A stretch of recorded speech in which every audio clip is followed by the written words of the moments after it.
So, let's talk about one of the most powerful ideas ever invented, nationalism. I mean, we think of countries, right? Nations. They seem so permanent, so real. But what if I told you they're actually a pretty new invention? We're going to dive into how this one idea, born in 19th century Europe, completely redrew the map of the entire world.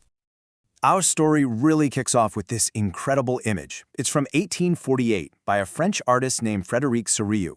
And what he imagined was this utopian future, a world where all the different peoples, each with their own unique flag and costume, march together as free, democratic republics.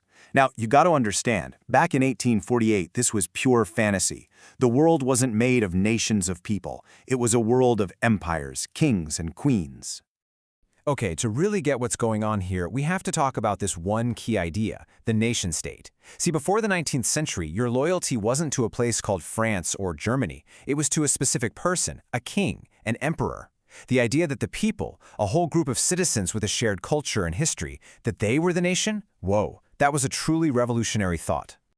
So what did Europe actually look like back then? Well, picture a kind of messy patchwork quilt made up of these huge multinational empires. Take the Habsburg Empire, for instance. Under one emperor, you had people we'd now call Austrians, Hungarians, Italians, Poles, Czechs, you name it. They all spoke different languages, they had totally different traditions, and really, the only thing holding them all together was their allegiance to that one guy on the throne. So what lit the fuse? What started this whole fire? Well, that would be the French Revolution of 1789. This was the moment that the idea of nationalism just exploded onto the world stage. For the very first time, this powerful new idea really took hold. The people, not the king, were the nation. Sovereignty didn't just flow down from God to a monarch anymore. It came up from the citizens themselves. And you know what's so fascinating is how deliberate they were about this. They didn't just say they were a nation, they actively built one. They created new symbols, like the tricolor flag we all know. They pushed new ideas, like the fatherland and the citizen, to make everyone feel like they were part of the same team. They made one set of laws for everybody. And they even promoted a single, standardized French language to break down all the old regional barriers. They were literally building a new identity from the ground up. Now, an idea this big, there's no way it was going to stay just in France. As Napoleon's armies marched across Europe, they weren't just soldiers. They were like missionaries for this new revolutionary gospel. They carried the seeds of nationalism with them, and they were about to plant those seeds in a lot of foreign soil. But here's the twist. Napoleon's influence was a total double-edged sword. On the one hand, his modern legal code and reforms were a huge deal. They swept away old feudal systems and brought a new kind of equality. But on the other hand, French rule also meant heavy taxes, strict censorship, and being forced to join Napoleon's army. So the great irony is that the French invasion, which was supposed to spread the revolution, ended up sparking brand new feelings of nationalism in the very people they were conquering. So after Napoleon is finally defeated, you have the old guard, the big powers of Europe, Austria, Russia, Prussia, and Britain. And they are scrambling to put the revolutionary genie back in the bottle. At the Congress of Vienna in 1815, they literally sat down with a map and tried to erase the last 25 years, to crush these dangerous new ideas of nationalism and liberty once and for all. And make no mistake, they were absolutely terrified. This quote, it's from the Austrian Chancellor Metternich, who was basically the architect of this whole conservative crackdown. And he's talking about an Italian revolutionary named Giuseppe Mazzini. And what was Mazzini's big crime? He believed that God had intended for humanity to be organized into nations. Now, if you're an emperor ruling a giant multi-ethnic empire, that idea isn't just dangerous, it's a threat to your very existence. But you can't unring a bell, right? The idea was out, and it just kept erupting. The Greeks' fight for independence from the Ottoman Empire became this huge inspiration for people all over Europe. Then there was another revolution in France in 1830 that set off even more uprisings. And by 1848, a massive tidal wave of revolution just washed across the entire continent. People were in the streets demanding constitutions and their own unified nations. But here is the crucial turning point in our story.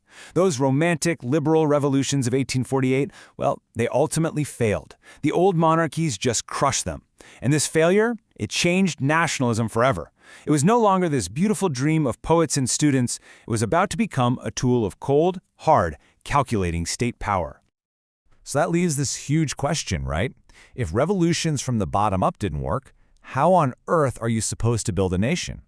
The answer, as it turned out, would come from the top down, from the power of the state itself. Let's take Germany as our first case study. Back in 1848, liberal thinkers tried to create a united Germany the nice way, through debates, writing a constitution, the whole deal. They even offered the crown to the Prussian king, but he turned them down flat. So, with that liberal dream defeated, the job of unification fell to Prussia, which was the most conservative, most militaristic of all the German states. This quote, man, it just says it all. It's from Prussia's chief minister Otto von Bismarck. Bismarck was a master of what they called realpolitik, basically politics based on practical, ruthless power, not on high-minded ideals. He knew Germany wasn't going to be united by speeches and majority votes. It was going to be united by the Prussian army, by iron and blood.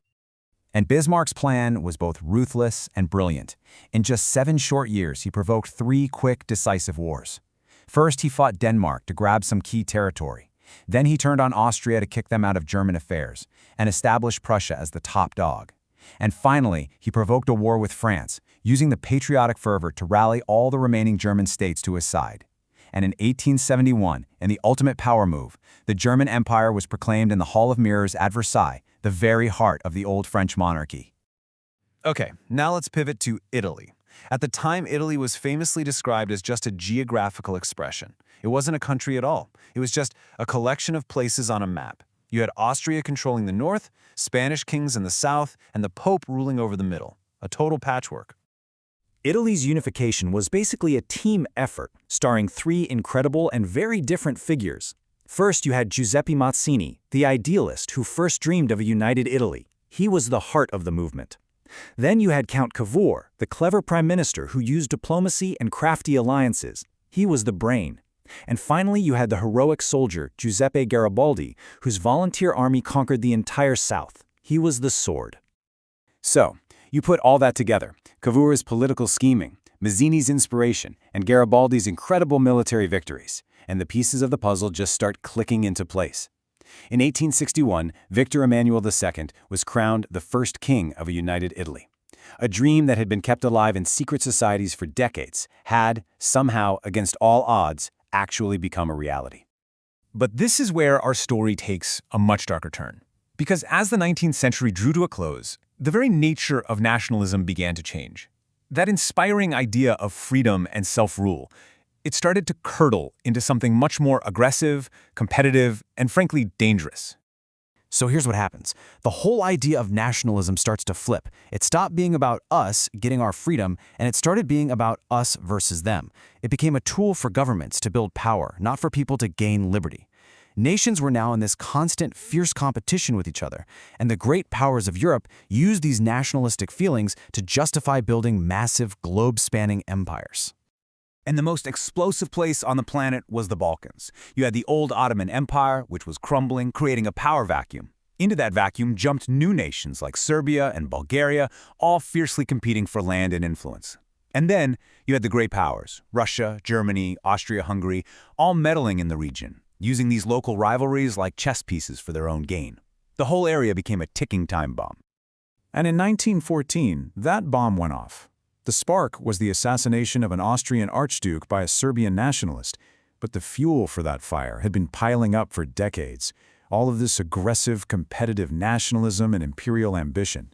A tangled web of alliances then dragged the great powers one by one into the absolute catastrophe of World War I. The utopian dream of 1848 had become the bloody nightmare of 1914. So, by the end of this whole journey, the world had been completely remade. For better and for worse, the European idea of the nation-state had gone global.